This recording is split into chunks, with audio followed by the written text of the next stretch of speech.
more such good speeches from you in the future.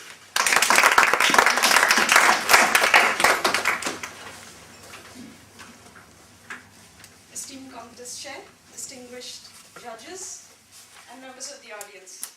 Tony, cheers. What was most interesting about the subject line was that we found out one thing about Tony. He's not a teetotaler. It really intrigues the audience once you hear a topic like that. You know, Mr. Great turns into a Toastmaster. Started with a wonderful small punchline storyline about how different people behave to a glass of wine having a fly in it. Moved down to how the grapes from their inception to maturity and how they turn into wine is actually in line with how we grow in a Toastmasters club. Really like that. To feel that, you know, the intoxication is not just in wine, but in every one of us as part of Toastmasters. Wonderfully done. I really liked it. Couple of things that brought to the point, very good things is about drinking responsibly, about the health benefits of wine. I think you touched on a few things which were not really in the domain, but you brought that in, so good message coming through. Very well done. The comparison with marriage, very interesting, and added the right element of humor to a message or a speech that you were doing, so loved that part. Couple of things which I would like to see done a little differently. I think you were a little partial in eye contact to this side of the audience and not so much to this side. So a little movement there, a little use of the podium. The modulation was very nice when you were describing the wine and its qualities. The way that you brought the tone of your voice down and then increased it, you could feel the love and the passion for it. So that was exemplary and really brought to force what you were trying to put in the speech here.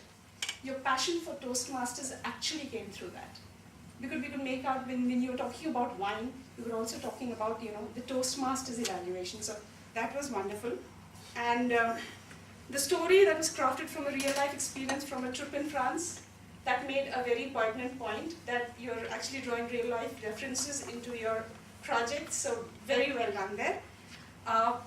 As I understand that speaking in Toastmasters is an addiction. I think we've all felt that, and you brought that forth. And I really think that your speech brought forth this message that if speaking in Toastmasters is an addiction, then I'd love to be part of Toastmasters Anonymous. Thank you very much, Tony. It was very well done.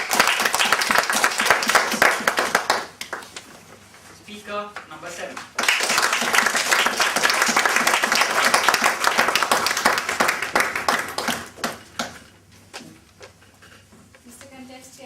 Fellow Toastmasters. Your interests are reading fiction and ice cream. How does it go together? Fiction along with a nice big Sunday, it makes for a perfect day. Perfect day to get your mood uplifted. It doesn't do much to the waistline though, but we really have to live with that. Okay. And I see that your notable accomplishment is you having founded the Synergy Toastmasters Club at IBM. Exactly. So can you tell us a little bit about it? Yeah, there were 3 of us who were actually quite passionate about doing something outside the usual IT things we do every day in office. And one of them had returned from US. He was part of the Toastmasters Club there in California. And he said, there's something like this. And we all sat down and, for 1 hour we went through the website, what it takes and what is there to be done. And we said, we go for this. And I tell you, because we're in services and we interact with the client a lot.